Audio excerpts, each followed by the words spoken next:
Attention maggots! For those of you who are not currently saluting, that's 10 rage loops for you. Now get them done. For those of you who can follow directions, welcome to the channel. Today I'm going to be showing you guys how to make some orchestral loops that are ready for you to march into battle with. So without any further ado, let's just get right to it.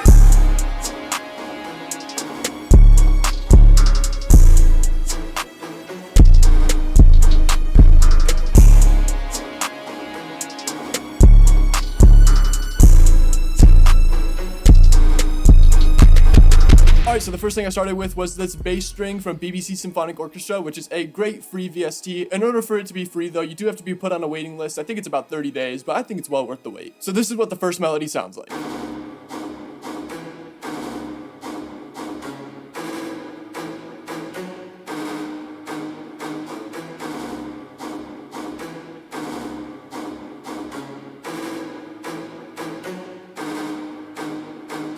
The first thing I did for this melody is I laid out a basic rhythmic pattern in the bass line of the 1 to the 6 to the 5.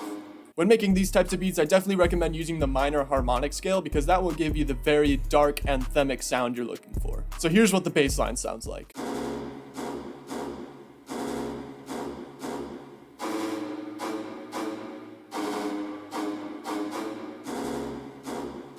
And make sure when you're playing these notes that are very close to each other that they're varying in velocity to give it a little bit of realism. From there, all I did was take the bass notes, copy them, and move them up by 7 semitones. And that brings it to the 5th of the chord. I don't like including the 3rd of the chords because it makes the chord sound a little bit too complete and it kind of takes away from the darkness. So with the 5ths, this is what it sounds like.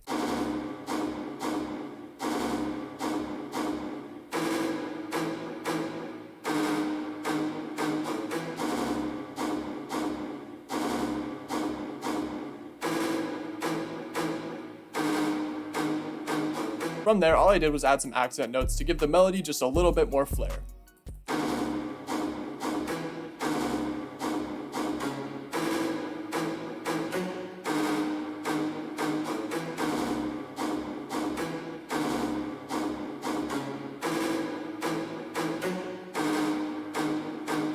And it's as simple as that when making a basis for your orchestral beats. Nothing too crazy or complex, but has a great rhythm. Next, I threw in some higher notes using a tremolo violin, and this is what they sound like.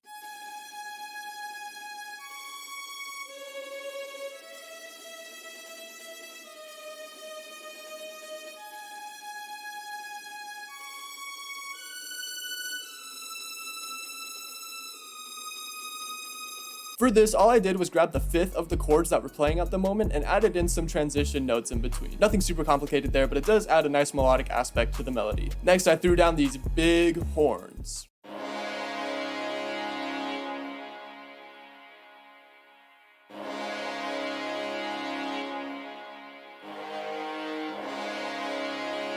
And this is what adds to the warlike aspect of this. When you hear this, you picture soldiers on the field charging the enemy, and that's exactly what I wanted to go for. And next, we've got the classical soprano O's from Omnisphere. And this is what they sound like.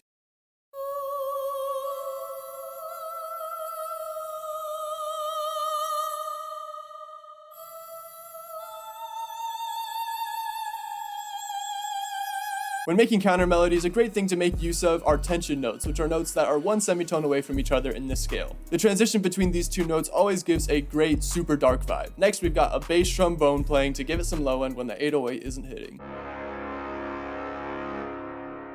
In tandem with that brass, I also threw in a sub bass to give it even more low end. So with everything put together, this is what the melody sounds like.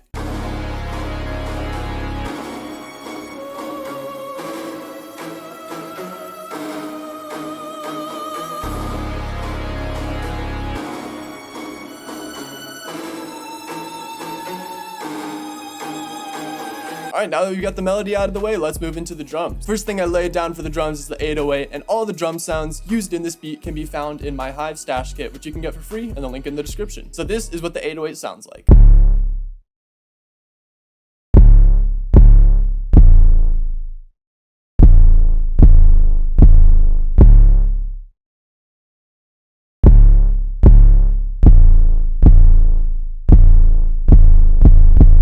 usually when it comes to making 808 patterns, I don't like using notes that are lower than A4, but I like the rumble that it gave in the low end, so I just kept it in. Next, we've got this clap playing a pretty basic clap pattern. After that, I've got a snare playing some pretty basic accent notes as well as a roll at the end. Next, we've got some super bouncy hi-hats.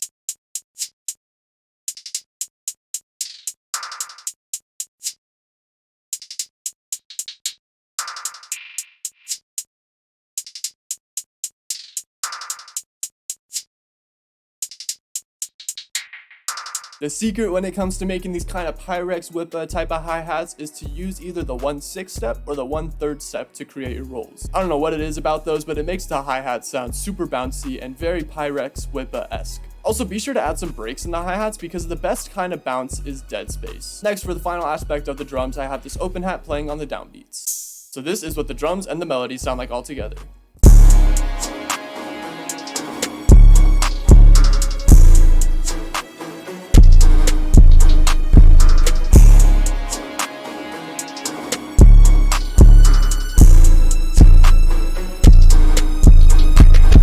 Now usually this is where I would wrap up the tutorial, but I felt like this beat was a little bit basic, so I threw in a second drum pattern. I wanted to really grab the listener's attention, so I made this new, very complex 808 pattern.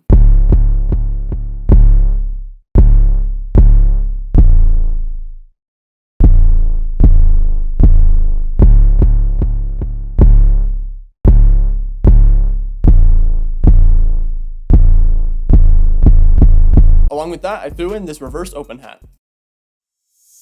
So this is what the second drum pattern sounds like.